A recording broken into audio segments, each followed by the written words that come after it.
The following podcast may contain adult language and an abundance of salt. So get ready, nerds, because we're talking Kenobi Season 1 overview.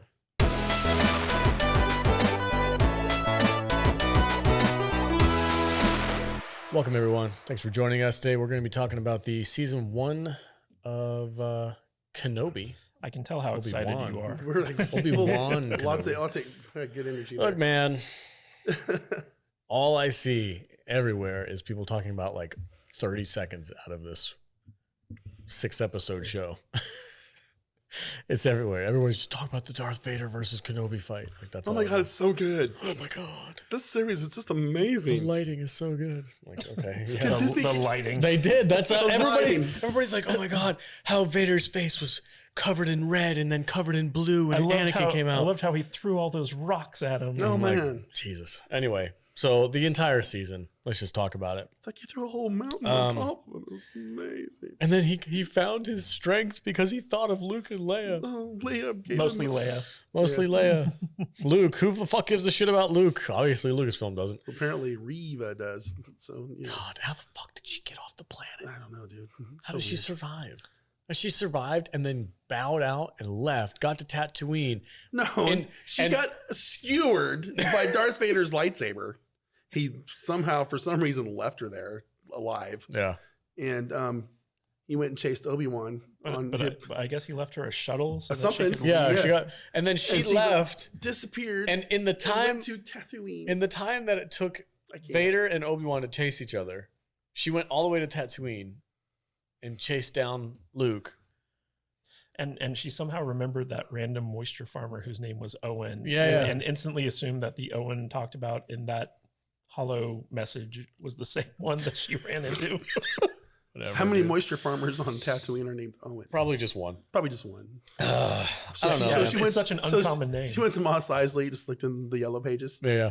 Moisture farmer. Moisture farmer. Owen. Owen Lars. There it is. That's my guy. Lives right outside of the Dune Sea. Let me use my telepathic transporter. Okay, now I'm there. Well, also she makes a point to say, like, she wanted to kill Luke for justice, but it's like, justice. Who is she getting revenge on exactly? And how does she know that Luke? How does she know that Luke has any connection to him? I'm gonna kill that little white bastard. Is that something I'm not supposed to say? Probably not. Fucking no, dude. What's allowed? What are you allowed to say anymore? No, it just didn't work, man. Like the only scene that I thought was decent was the back and forth between Obi-Wan and Vader when he's like, "You didn't kill Anakin." I think I just want to read good reviews of Kenobi. Should you? From Rotten Tomatoes. You call them up on Rotten Tomatoes. Yeah, do 5-star reviews. Let's read some 5-star reviews. 5-star reviews. Yeah. It's fucking chills. There's only one scene in this show that was like redeeming to me, and that was like the back and forth between, and that was only because Ewan McGregor's so good at acting. Like he was like pulling the tears out. You know what upsets me is that we all know people who did not like this show, but for some reason they still gave it good reviews. Really? Yeah, I don't understand, man. How can a normal, rational person who's a Star Wars fan watch this shit and not be able to see its flaws? You know what I've seen a lot lately is people start attacking the original trilogy and saying like, it's always been dumb, guys. It's always been poorly written. Well, no, not always. No, not at all. But that's their thing. I mean, Star Wars has always had its good and its bad, but this stuff is just insulting. It doesn't make sense. Well, at this point, the stuff that they're making is making the good movies worse. Yeah. Because like they're breaking canon. They're breaking canonical. Yeah, that was the biggest thing for me, was just how, like, growing up for 40 years, like we've all known that was like the last time that they saw each other was on Mustafar, and then when they see each other on the Death Star, it has some weight, it has some meaning. But now that's cheapened. So because Obi-Wan went God mode. Well, also Leia not knowing Obi-Wan in episode 4. Well, see, this is the thing, is like there's a couple of lines that are really ambiguous about that. And this is what Disney's really good at doing is they're really good at taking ambiguous lines from the original trilogy and making fucking TV shows out of it. Yeah. Like there's an ambiguous line where he's like, I'm here with your little R2 unit. I'm here with Ben Kenobi. And she goes, Ben Kenobi, where is he? Like she knows who the fuck Ben Kenobi was.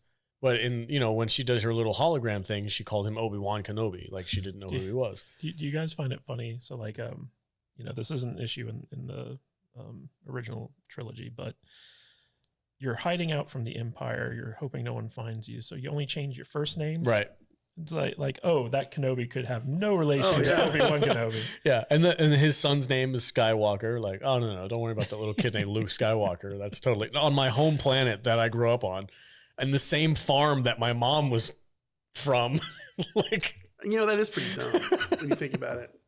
Well, apparently in the Star Wars universe, you can just use anyone's last name that you want. So maybe like it's just confusing. It's like Ray Skywalker. Ray Palpatine. Ray Palpatine. Well, even Daisy. Did you see that interview with Daisy Ridley where she was like, "Technically, I'm a Palpatine, but I took the name Skywalker, even though he was kind of a dick to me." Have you seen that meme with Reva where they're like, "Who are you?" And she's like, Reva Kenobi. She should have died. You know what? There was somebody I saw. It was on TikTok or something like that, where they were like, "How can I make this show better?" Like, what if it was just a movie? It was just a 2-hour movie. Like, take all 6 episodes and just get the best bits out of it and turn it into a movie. And he was like, I would cut pretty much everything with Reva out because she has no bearing on the story whatsoever. It's not about her. It's about Kenobi. But like, yet she like, inserts herself into the story. She's like, I would just cut everything with Reva out, and then you'd be left with a fun little adventure with Kenobi. Well, how stupid was it that Beru's like, we're gonna stay and fight like a Sith Inquisitor, and put our kid at risk because I don't want to leave my home. And then like in the original trilogy, it's just like a bunch of stormtroopers come and like burn them to a crisp. So like they're able to stand toe to toe with Reva. Well, Reva was injured, right? She had a lightsaber through her. It's the Kylo Ren rule. Like if you have a Jedi who's injured, they can't defeat normal people like that.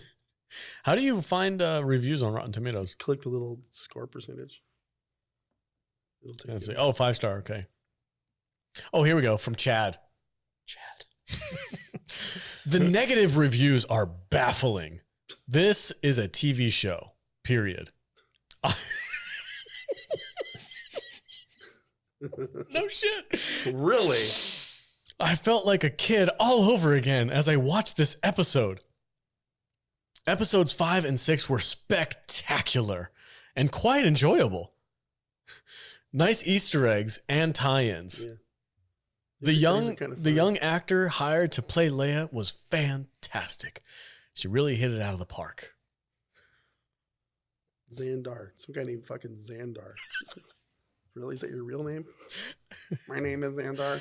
I don't know. Is your name Matt Vader? I like Star Wars. Does Xandar have a review? Yeah.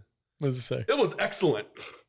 A wonderful arch between movies showing emotion, how Obi-Wan became wiser, more caring, and in touch with the Force, as well as wonderful lightsaber fights as well. A wonderful piece of work added to the Star Wars universe. It's a wonderful review. That's it? He just likes to say the word wonderful a lot. No. There's a lot of 1-stars in here. There are. I'm really kind of shocked. Here's another 5-star from Dalton. Awesome accumulation between 2 of the most popular characters of our time. Great comfort food viewing. Have these younger people that watch this stuff today, dude, have they just not been given good movies to compare stuff to? I feel like so many of these people have not watched the original trilogy.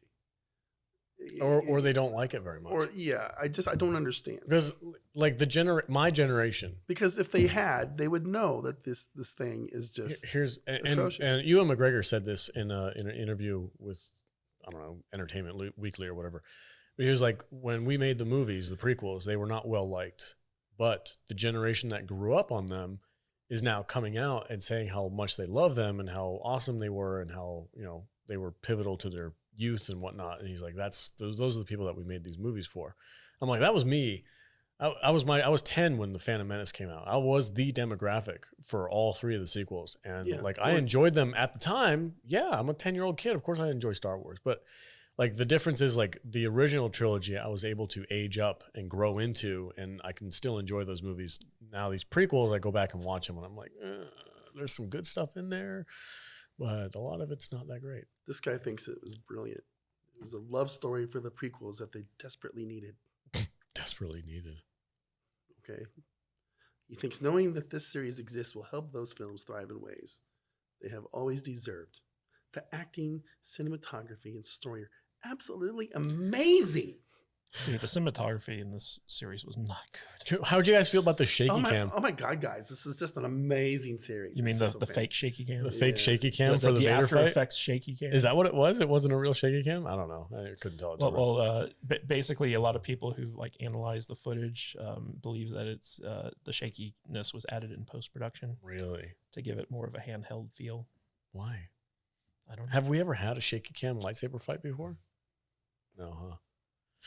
Maybe in the sequel trilogy. Maybe I have to go back and watch. How did you guys feel about that final fight though? Vader. The final fight? The final fight. Did you like it? Which final? You mean where he dropped Vader. the mountain on his head? Yeah. No, I thought it was completely unnecessary. I never wanted to see that fight. My fight was in the Death Star. That was when the first time they met after Mustafar. Yeah, it was just both the fight in episode 3 and the one in episode 6 were so unnecessary. Yeah, it was just shouldn't have happened. It just felt like some bullshit they pulled out of a video game. Overpowered. No, it just didn't work. Well, he did his Jesus stand, dude. He just lifted his hands up and was like, oh. They gave Vader the high ground and he still couldn't win. And he didn't kill him. Nobody can kill each other. That don't even. It was silly. Well, we finally discovered Vader's true weakness, which is rocks. Rocks, yeah. Right? Just throw a bunch of rocks at him. Can't handle it. And that scene where like Obi-Wan lifts all those rocks. Who remember, like this is a guy who literally like a day ago couldn't use the Force, couldn't even use a mind trick. But when he lifted all those rocks, I just remembered The Last Jedi with Rey at the end, where like she lifts all those rocks, and her conversation with Luke, where it's like, "Oh, you just use the Force to lift rocks," and he's like, "You can use the Force for more stuff than that." But yeah, you lift rocks. He just lifted a bunch of rocks. Yeah, it does feel very video gamey. What are you laughing at? You got another review? Just some of these reviews in here are funny. Not great at all. So many plot holes. Please hire people who can do a better script and know what character development means. Really disappointed. Kadish, did you write that review? But what should we expect in Star Wars 7? Everything is going downhill. Yeah. Okay. Agreed. I mean, this was the most no-brainer of like an easy win for Lucasfilm, and they still managed to fuck it up. This should be a movie, and it should have made $2 billion. Is what it could have been. I mean, if you think about it, so the story is Obi-Wan Kenobi is in exile on Tatooine, watching over Luke. These underground Jedi Railroad people are being pursued by the Inquisitors. They crash on Tatooine. They have to get this Jedi safely to off planet before the Inquisitors can catch up with them. Obi-Wan Kenobi sees this and gets involved in this and has to end up protecting them and protecting this Jedi from the Inquisitors. And that's the story. That's what this should have been. It shouldn't have been anything about Darth Vader. There shouldn't have been anything off planet. It just should have been a very kind of like small, intimate, kind of fun adventure story set on Tatooine with these characters, and introduce us to the path, which is like the Jedi Underground Railroad and all this other stuff. And it could have been good. It could have been really good. And they didn't do any of that. No, they use nostalgia and callbacks, and they're like, oh, here's little Leia, and here's little Luke, and here's Bail Organa. Well, they even ripped themselves off with Ahsoka's fight with Vader. It's like they literally did the exact same thing. It's the same thing out of Clone. What is that? Not Rebels, right? Yeah. That cartoon? Yeah. Which I like. Yeah, Leia was in Rebels. They had a couple episodes. Yeah, they had like teenage Leia. She was like, I think she's like 15 or 16 or something in it. The thing that kills me is, so like Reva finds out that Leia can pull Obi-Wan out of hiding. Mm-hmm. Darth Vader knows that this is the plan. So instead of scouring the galaxy for Obi-Wan with all of the Imperial fleet, why doesn't he just kidnap Leia again and wait for Obi-Wan to come to him? From Alderaan. Why doesn't he just keep kidnapping her until he shows up? And how did, like, Bail Organa is supposed to be like low key helping the rebellion, but he's like an Imperial senator. Right. Now he's in the Senate. That's out the bag now, right? Yeah, does everybody know that he's a rebel sympathizer? Well, also, didn't he say that he was on his way to Tatooine to look over Luke, and he like never showed up? Yeah. Well, he said, if I don't hear from you, right? If I don't hear from you, I'll head to Tatooine to look over Luke. I'm like, why? What are you doing? It was just weird, dude. I don't know. The only part I liked was the back and forth, you know.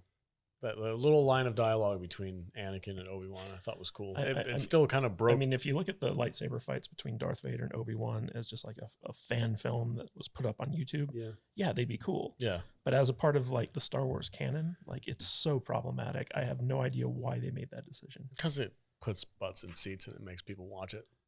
That's all. That's all it is. You know what gets me too is like people who put photos of Ewan McGregor and then Alec Guinness next to each other. Like, how did he age this month in 9 years? And I'm like, because it was fucking filmed 40 years ago, dude, and they didn't know they were gonna make a sequel. Like, sorry. Yeah, there was no Obi-Wan Kenobi series. Like, I can't stand those freaking Instagram posts where like, look how much these people age. Like, who gives a shit? It's a different actor. Like, fucking goddamn it, dude. Relax. You're fine. It's two different people playing the same character. Well, did you notice that he was wearing Alec Guinness's outfit? I did. Yeah, at the very end. How lazy was Qui-Gon's appearance in this? Did he? Super lazy. Did they like just throw a wig on him? Mm-hmm. Like a badly fitting wig? Fake I want to know how a Force Ghost ages.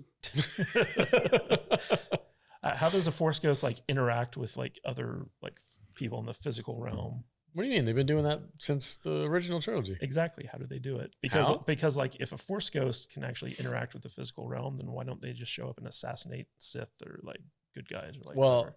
okay. So if you guys remember in Empire Strikes Back, when he says, if you go to fight Vader, I can't go with you. In my head, and I'm not sure if this is supported by any freaking EU shit or anything like that, but in my head, I always assumed like a good-sided Force Ghost could not enter the realm or the area of a dark side user because they wouldn't be, it was like a barrier they wouldn't be able to get across. Like you can't go into the Emperor's freaking, high sanctum throne room because he's the fucking Emperor, and a good Force Ghost is not gonna be able to enter that area. That's kind of how I played with that in my head. Like, okay, that kind of makes sense to me. And in Return of the Jedi, Obi-Wan Kenobi's on Dagobah and he's talking to Luke, and he moves a branch out of his way and sits on a log so he can interact with the physical world And in the different Last ways. Jedi, Yoda bops Luke on the head. Yeah, he with hits his him on the ghost head. staff. Yeah, Ghost staffs him on the head. So I think it's just like you can manifest yourself. I feel like a big problem with all this stuff that Disney's cranking out is that the people that are producing and writing these things aren't really that familiar with what they're playing with. But I mean, they have Pablo Hidalgo there to advise them. Fuck that dude. I mean, they have their whiteboard. Yeah. Apparently they want dinosaurs or something. And it's just it's just stuff like you just said. How do Force Ghosts work? Well, they should figure this stuff out before they put one in one of their shows. Here's the problem with Disney stuff, and this is pretty much across the board, even with the sequels. They know they have access to these legacy characters, and everybody loves these legacy characters. So they want to use those because it makes them money. It puts butts in seats. It's a familiar thing that they can use. Yeah. And what they do is they're like, well, the movies are pretty locked in. There's not a lot of wiggle room to throw a story in there. But what they do is they find these 1-2 lines of dialogue that are kind of vague and nondescript, and they use those to extrapolate whole stories out of.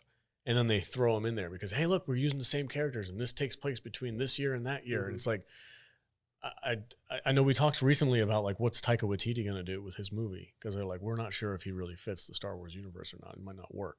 What is he going to do? I'm nervous about it, man. And did you see his interview though? No. He did an interview with somebody, I can't remember who it was, but he was talking about like, what are you going to do with your Star Wars movie? And he's like, well, I'm not going to do anything where it's like, oh, look, there's freaking Chewbacca's grandmother.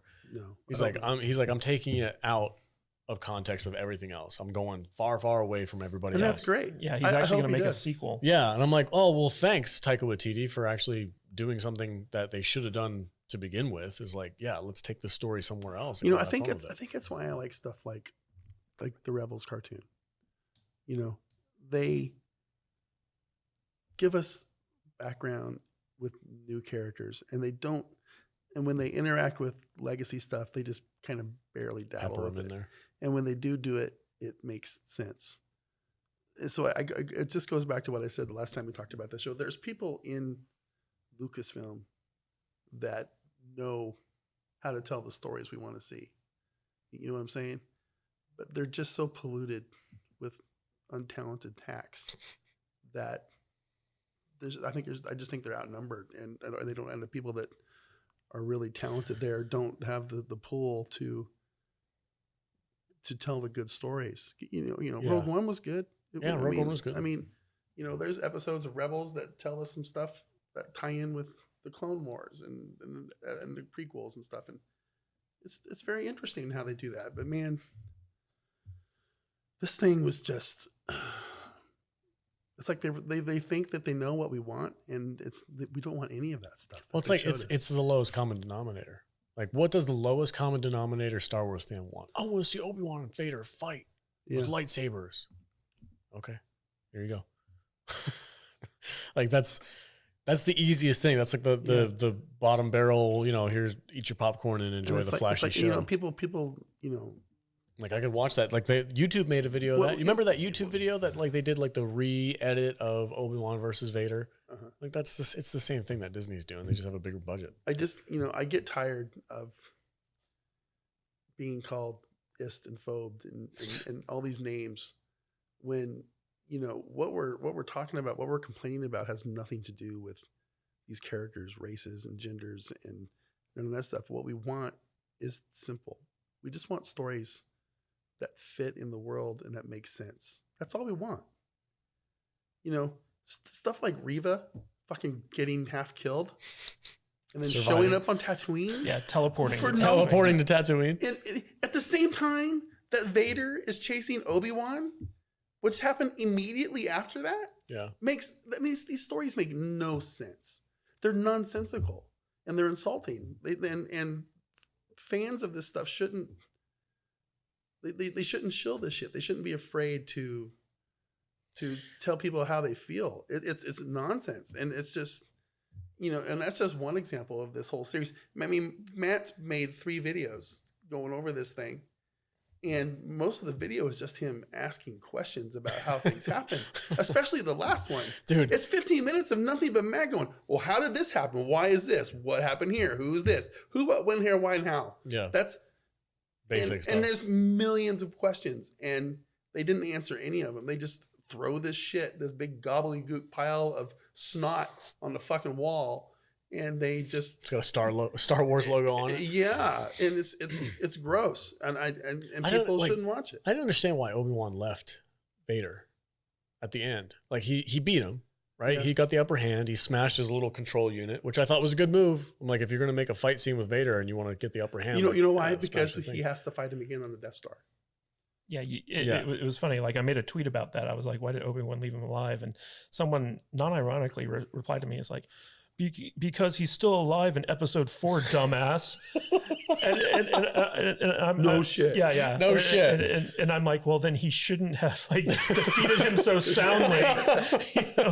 Like there was no reason for him to leave Darth Vader alive at that point. He basically just condemned the universe to like 10 more years of tyranny. Did. Yeah. What a dick. Yeah. Not only is he a dick for leaving him on Mustafar half alive. Right. He did the same thing. He should have fucking ended it there. Cut his head off, something, put him out of his misery. Total douche nozzle. And then he did it again, except this time he cost the universe another 1 million+ lives and destroyed all around genocide that goes around and killing people for no reason. It didn't make any sense. I thought like if you're gonna have this fight scene, I thought it should have ended in like some kind of a stalemate, I guess. Like both of them were pretty. I mean, they fought each other twice in this series, right? Well, I don't know. I don't know if you call the first one a fight. The first time he just let Ben fuck off because he doesn't want to like walk around fire. Walk 5 feet. Oh no, Vader! Don't you understand? Vader's mentality is he was hunting his prey. At that point, why didn't he just? He can rip fucking starships out of the sky. He couldn't just go and like lift Vader or lift Obi-Wan Kenobi over the fire and just bring it to him and stick him. Yeah, the slow moving android. Kenobi didn't even have his force powers at that point. Really. Yeah, he couldn't have lifted the slow moving android that was carrying Obi-Wan very slowly away. I mean, or at least put out the fire. It's just what's funny, or make a path through the fire. What's funny to me sea or something is the people who rationalize that stuff, and they're like, "Well, there's no rationalizing." No, but this is what the people say. This is the narrative backflips that people say. I've seen videos like this, and they're like, "Well, Vader is a hunter, and he didn't feel like that fight was really." It didn't satisfy his revenge. He wanted an actual fight with Obi-Wan. He didn't want to have this half-cocked fight. I'm like, so freaking, dude. Like keep trying to make it make sense, I guess, if you want to. But if you do whatever you need to do to justify your bullshit, all right, that's all it is.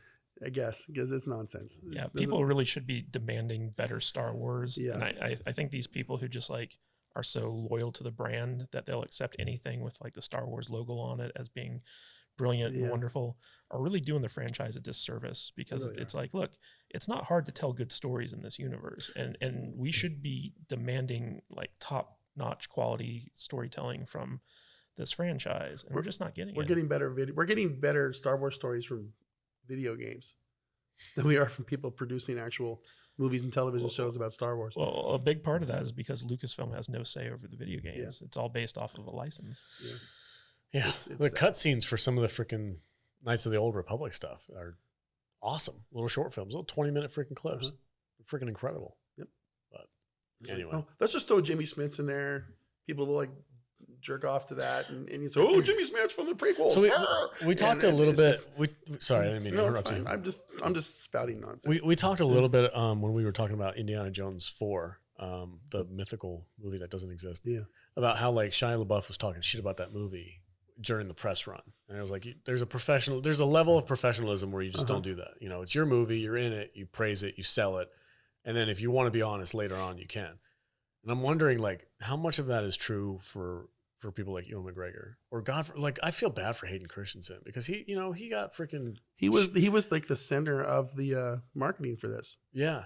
He's in the movie, or he's in the series for 12 seconds. That we can actually like tell it's him. Well, I mean, I guess in the episode, was it 4 or 5? Where they had the flashback. Where they had the flashback fight, where they could have at least de-aged. Yeah, they didn't even de-age. They didn't even put like actual makeup on him to make him look young. That's a whole other thing. It's like, how lazy are you fucking people? This is fucking Star Wars. I thought they de-aged him. No, I mean he doesn't look like he did in Dude, episode 2. He looks 40. All right, he's 40 playing 18. Yeah, I mean, Ewan McGregor looked younger than him in that scene. Yeah. I mean, it's just disappointing. But I wonder, like, when I talk about Star Wars now, I just feel broken, and it makes me sad. It does. I just feel broken. I just wonder because Ewan McGregor's a really good actor, and he's been in some really good freaking movies. So he knows good storytelling versus bad storytelling. I feel like he should. Actors don't. They actually don't. Really? Because I feel like he's gonna sit there. I mean, he's been in awesome freaking ass movies, and he's gonna sit there and look at the script and go, "Yeah, all right, it's a paycheck, whatever." I mean, an actor, like, they don't have any real input on the script unless like they're also a producer on the movie. He was a producer. And well, I mean, like a producer in name. I doubt he had any like real input into it. Probably not. But the idea is that actors, like, they're hired to say what's on the page and do what the director tells them to do.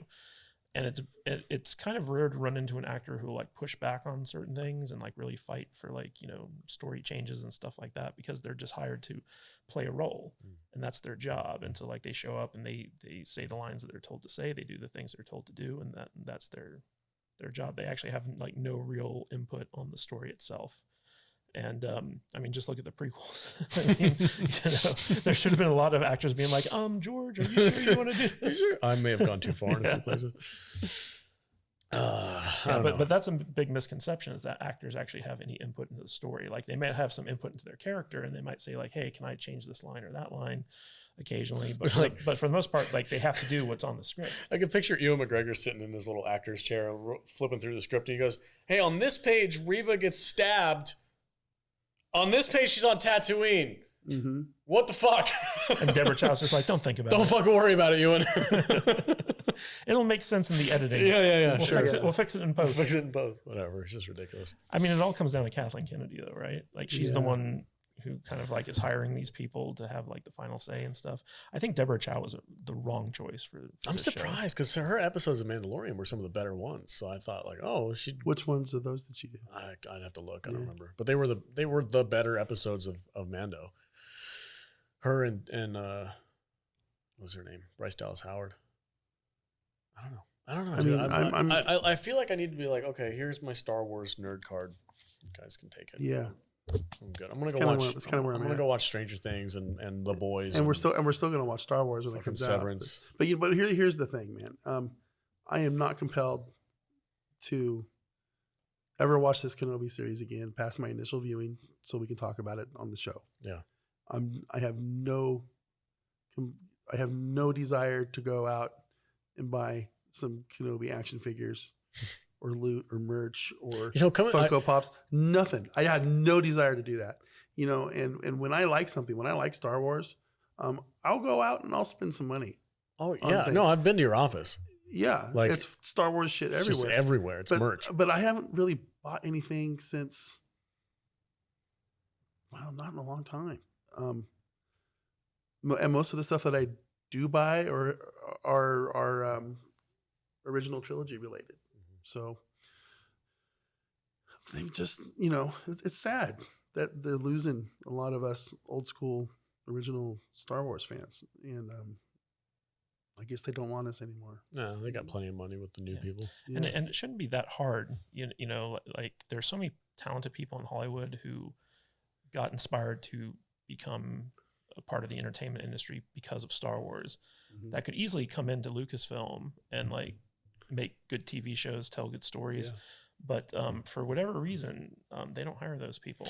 You made a good point. I think it was in one of your videos, or maybe it was just me and you talking, but you were like, if Star Wars is bad, Lucasfilm can guarantee that they're going to have a certain percentage of people who are going to watch it and enjoy it no matter what. There's going to be a group of people out there who just don't give a shit and are like, yeah, it's Star Wars, great.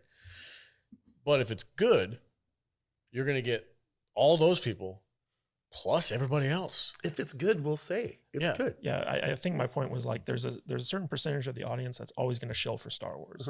And no matter how bad the Star Wars is that they put out, they're always going to have those people be like, yes, sir, please give me some more. Like they're always going to have like that percentage of the audience just love whatever they do, no matter how bad it is. Just be happy you're getting anything. Yeah, exactly. But if they actually bothered to make like good Star Wars to appeal to like the people who are like, hey, this shit's bad, it doesn't make any sense, like we just want good stories, then like they wouldn't have to like accuse people of being like racist or sexist or like whatever in order to shame them into not criticizing their bullshit. It's like, oh, well, you clearly don't like Kenobi because you're a racist against Reva because she's a black dark Jedi. I was like, what? What? She was so inconsequential to the freaking show for me. Like she was the least of the problems that I had. Like Reva's character, like, okay, she's an Inquisitor, whatever, cool, I guess. Yeah. Not my favorite character, but whatever. But like it was the writing. But if you criticize the show in this day and age, it's the writing. You're going to get blasted, and they're just going to, for reasons that you don't even aren't blasting the show for. Well, the craziest thing is like, so in the show they make it clear Darth Vader knew she was that youngling he stabbed. Somehow survived and got recruited into the Inquisitors, trained directly under Darth Vader. And all because he's like, inevitably, I know you will betray me at some point. And but before that, you're going to lure Kenobi to me.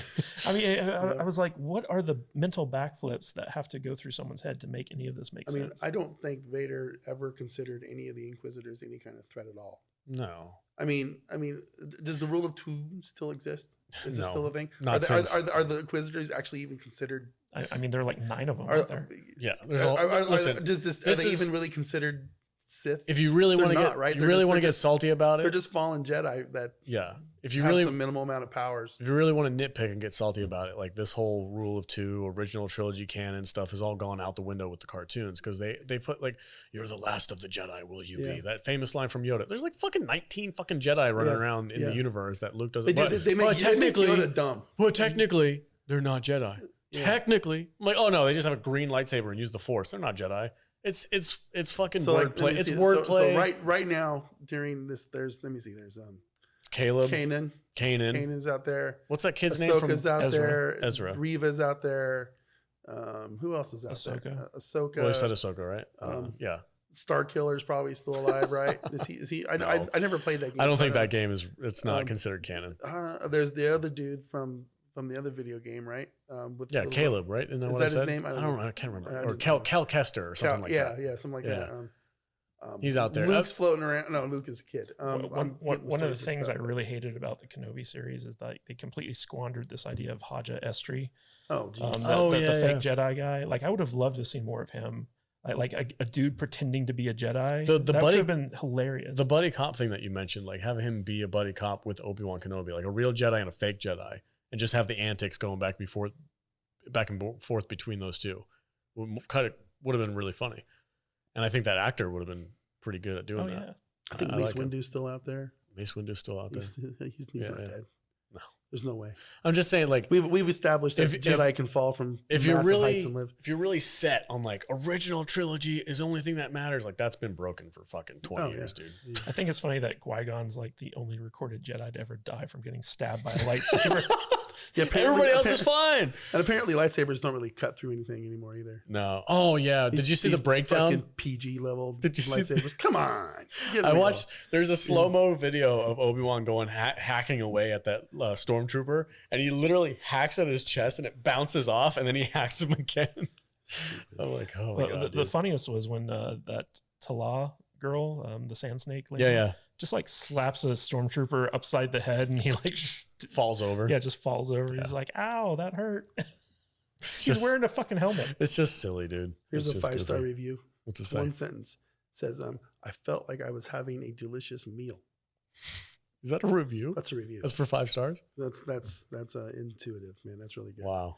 Delicious meal Delicious of shit. meal of shit. Yes. I wish you could reply to some of these. It's like, you're a moron. It's got 63% on the Yeah, I mean that's audience that's rating. that's not great. 63 is still fresh. That's not. I don't think it is. Is it? It's better Yeah, than but how many of those are bots? I don't know. Well, if you say that, then you have to call into question fucking everything. I mean, listen, we're talking about Rotten Tomatoes here. yeah, it's Okay, bullshit. it's anyway. it's shit. But speaking of which, how are we doing on our review? I have no on idea. our things? Yeah, it'd be nice if we can get certified, right? Yeah, I know, right? I don't know if we'd be able to make a difference or not. Anyway, I would rather Maybe talk we about could that. at least reply to something. What the fuck are you talking about? A meal, a microwave, freaking hungry man? What do you? This was like my wife's specially made tacos. I love those tacos. This meal was fantastic. Just like Kenobi. It was like, what? This was like a delicious microwave Kraft mac and cheese. Yeah. I wanted to know what you guys thought of like the look and feel of this, because like I know that they used the volume for a lot of the show, and I feel like in a weird way, like it makes it feel like it's a fan film, because like it comes off as like almost like fakey feeling as you're watching it. The worst. Didn't they use that cave for like 6 different sets in this thing? I don't know. I understand when people say that. I understand where they're coming from. It doesn't bother me a whole lot most of the time, but I will say there's a scene in particular that I think was like the worst case. Was when Reva was in front of that blast door and she had her little troop of stormtroopers there, and the camera like boomed out and panned, and you see the whole thing, and it's so clearly like a soundstage with like 40 people. Why didn't he just nuke the fucking bunker from orbit? Because he had to talk to Kenobi. Well, it's the Last Jedi fallacy, right? It's like, why couldn't the First Order just like blast Bomb. that thing from the orbit? Yeah. Let's Why did they have to send do down a all these ground walkers. assault? Yeah, it doesn't. No, the worst. They have that God giant damn gun, right? They're sitting there with the giant gun. They're shooting Oh, at the door, and the door takes the bullets and just whatever. She just goes up there and slices. She slices it open with her freaking lightsaber like it's nothing. Do you remember when lightsabers like weren't just a do-all machine? Like in The Phantom Menace, which is not my favorite Star Wars movie. Oh, when he cuts through. When he cuts through the blast door and he just sticks it in there and melts it. Yeah, Like that's pretty cool. That's badass. Show her she's and just like opens it up. I'm like, Jesus Christ, man. Like no consistency. Just plot convenience. The fact that they're sitting there on one side of a giant thick blast door and then the other one, a door so thick that this giant freaking, mounted gun can't blast through it. And they're having a conversation back and forth between each other. Yeah, they can hear each other. They can hear each other perfectly fine. And the freaking stormtroopers are in the background just like, did she just say she was going to betray Vader? Like, well, I don't know. I think I heard something. How weird. about the conversation they have in front of all the stormtroopers? Like, yeah, and I like I'm how gonna like get my vengeance on him. I like how Kenobi gives himself up, and then like she's like, bring him back into that unsecured passage and close the door behind you while you're at it. I'm just going to send 2 stormtroopers with this highly trained, dangerous Jedi who was a former general of the Old Republic. Yeah. And just assume everything goes according to plan. And nobody else around there is like, maybe that's not a good idea. Like, let's maybe keep him out here in the open. Wasn't that guy on the Jedi Council? Yeah, I don't remember. And then the other thing too is like in that scene, where she finally is like, I'm going to get my revenge on Vader. I'm going to get him while he's distracted.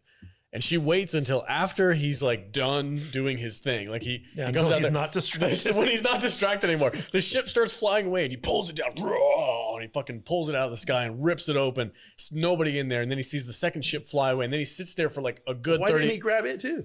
Because he did he expend all his used energy up all points? his energy points. Yeah. Yeah, His blue bar. I gotta refresh. His mana was gone. His blue mana. bar was down. Yeah, Just like the video games, dude. And also, like, it's so funny to hear people talk about where that second ship came from, because like if you do go through like slow motion, you can kind of see it hidden in like the back there. But a lot of people thought it was like inside the other ship, and when it got ripped open, it just like took off. So and there are other people who were like, where did that come from? Like it just like appeared out of nowhere. And so it's little things like that where it's just like the plot is so contrived and stupid. I have a question. Yeah. How many TIE fighters are on Imperial Star Destroyers? Was there no TIE fighters on this Imperial Star Destroyer? Hundreds of TIE fighters. Did the Grand Inquisitor not have his ship in the cargo bay? I mean, hold on. Literally a fucking Star Destroyer. Do Star Destroyers? It's, you know, they're having another slow motion fucking space chase. I'm wondering if they're worried about running out of fuel. Are we being fair? Because no, I am being completely fair. Because in the original trilogy, didn't the Star Destroyer? No, they had TIE fighters coming after the Millennium Falcon, didn't they? Yeah. Yep. Except for what is that? Was it in the opening? They're blasting the shit out of the Corvette from the Star Destroyer, and they attack. The tractor beam, and they hit it with the tractor beam. Tractor beam. You know, it was. But here's the thing, though. Like, what's that scene when Han is? They're leaving Tatooine in A New Hope, and they're like, "There's a Star Destroyer coming right." Was that A New Hope, or was that when they had the 3 Star Destroyers colliding almost together? That was Empire. Empire Strikes Back, right? Yeah. Like, come on, man. The Star Destroyer captains aren't that smart. I guess. No, but when you have Vader commanding the Star Destroyer, he could have been like, Inquisitor, take your ship and follow that one. We're going to go after Kenobi. Or he could have just said, pilot guy, lock the tractor beam onto that piece of shit ship over there. It's like, okay. Or, increase firepower, blow him the hell up. I'm going to give him just, I know I'm going to get hate for this. I'm giving him no slack. I know. I'm going to give him a little bit of slack on the Star Destroyer shit because we've seen them do goofy things before. But the fight between Reva, whatever her name is, and Vader, I was so glad that they didn't let her even stand a chance. I was if she would have had like him on his heels for even a second, I would have been like, fuck you. Yeah. She stood no chance. He didn't even take his lightsaber out. Where did the Star Destroyer go when Ben left the planet? Obi-Wan left the planet. Oh, they weren't hanging. They bounced. They're like, oh, Vader was still on the planet. He's got his own ship. He's fine. Yeah, it's not like they were in orbit waiting for their commander to like come right above where they were fighting. You just see the fucking commander of the Star Destroyer look over out the window. You see Kenobi. Yeah. Also, Kenobi makes it from that planet all the way to Tatooine really in like quick. Seconds. Apparently, it's like right in the same neighborhood because that's where Reva went too. She, without a ship. Without a ship, she teleported. The ship that brought all the stormtroopers down there was gone? Did they leave? Yes. Or did they just kill all the stormtroopers and the transporter ship was still out there? Vader took all of that stuff with him when he went back up to the Star Destroyer. Okay. Well, we don't know. I don't know. We don't know. They didn't show it, and they didn't talk about it. It was just. You would think Vader would get tired of just walking into some place and things not working out. Damn it! Fuck.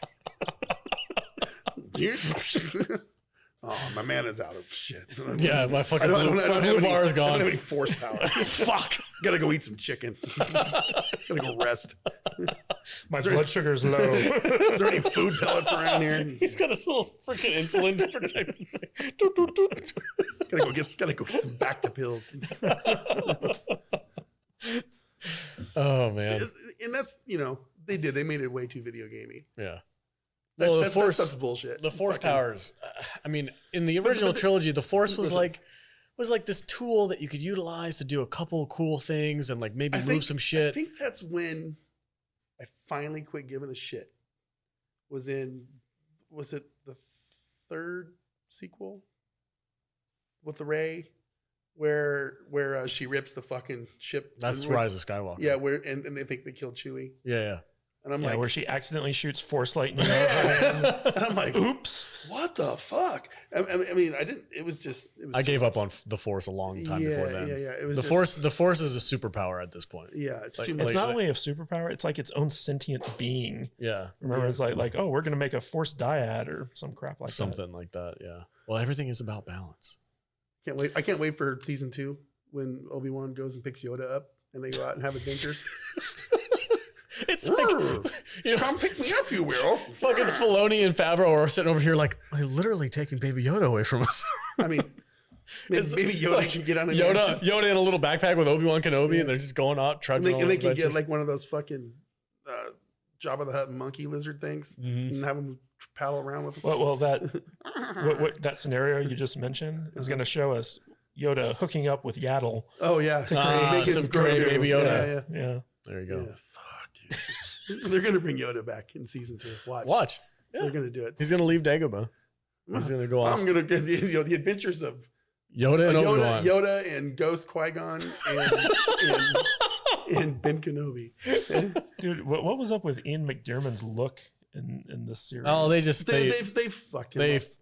I mean, since he hasn't looked right since episode 3. It's just I've never. Oh, the Emperor from episode 3 was all puffy and fucked up looking. Yeah. No, they haven't been able to get the Emperor to look the way he did in Return of the Jedi. They've never been able to get back to that. They're caking way too much stuff on his face, or they're not caking enough. Something. I don't know. Don't matter. Yeah, he just looked like an old wrinkly guy. Yeah, well, he was looked just like the Emperor. Star Wars is a shell of its former self. It doesn't even matter. It's just a cash grab. I can't wait. Sitting there squeezing on the udders. Give me more. I can't wait for Andor and his adventures in Space Tijuana. Andor is great. Actually, Andor looks pretty good. It does look good. I know we keep saying that, and then we get disappointed. I'm not saying that. I'm not saying it's going to be good because they haven't proven to us that they can make something good yet. So Tony Gilroy, the guy who came in and rewrote Rogue One and redid the entire third act. In fact, he directed that. He's the one in charge of that series. And so, like, out of all the Star Wars TV shows, I have the most hope that that's going to be good. But at the same time, it's Lucasfilm, so you never know. Yeah. Kathleen Kennedy has this ability to turn stuff that's actually good into piles of shit. What's that clip you kept using for your freaking thing? She's like, I hate that we have to tear this whole thing down after we built it. That was just a clip from an interview she did that perfectly encapsulates her philosophy on like beloved franchises. Well, we built this thing and we have to tear it down. Can't wait for Andor. It's gonna be great. Hey man, you want some space chiclets? Space chiclets. How much more do we got? How many more shows we got from them? Well, I don't know. Mandalorian season 3. We've got Andor. They've got like a whole like kind of like release schedule thing. Like what's the meme you like to keep saying? Produce content, watch more content. That's from Red Letter Media's Nerd Crew. Where it's like, don't ask questions. Yeah. Just consume more. Just consume content and wait for more content. That's it. All right. I'm done. Well, at least Star Wars is good for giving our YouTube channels a little extra boost once in a while. So thanks for that, I guess. People like it. I had fun making my Kenobi reviews, but I'm really glad I don't have to do them anymore. Yeah. They were a lot of work. I'm out. I'm done. I don't want to talk about Star Wars anymore. We'll talk about the boys. We'll do a recap. We'll do like a season recap of Andor, and like we're doing here in Call It Good, maybe. Okay.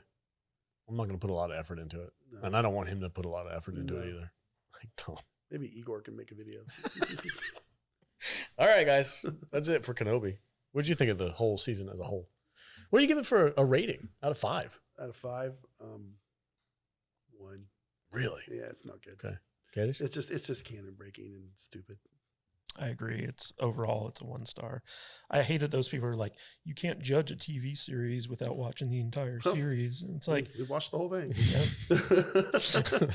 There you go. Yeah, 1 star. 1.5. All right. Because there's a couple of things I thought were pretty. That's it. All right, we're done. I'm done. I'm gonna go get some freaking desert whale sushi. Can't wait. With some green titty milk. Yeah. Where does the blue milk come from? Titties. Is there a desert? Blue titties. Blue titties. Maybe it's bantha milk. Is it bantha milk? I don't know. What's those things? What were those things that like the rocks that they would find in the desert that were like filled with water? Oh yeah, the little cactus pod things. Yeah. I don't know. Weird. Doesn't matter. All right, guys. See you later. Vader, where can they find you on the socials? You can find me at Matt Vader 74 on Twitter, Instagram, YouTube, places, things. Perfect. Kadish? You can find me at Matthew Kadish, Kadish on Twitter. And also, if you go to saltynerd.com/playlists, you can find our Star Wars playlist on there under our YouTube channel that has all of our Kenobi reviews on it. So if you want to get really in depth, in my reviews, I kind of talk about the storytelling aspect of all the things that are wrong with this show. So like, if you're like, well, that's just your opinion, man, you can actually look at some objective breakdowns of this stuff. Don't find me because I don't want to talk about Star Wars anymore. But thanks for watching the video. Appreciate it. Stay tuned for the channel. We got a lot of fun things going on over here. And if you're new here, subscribe, leave us a comment, all that stuff. Stay salty.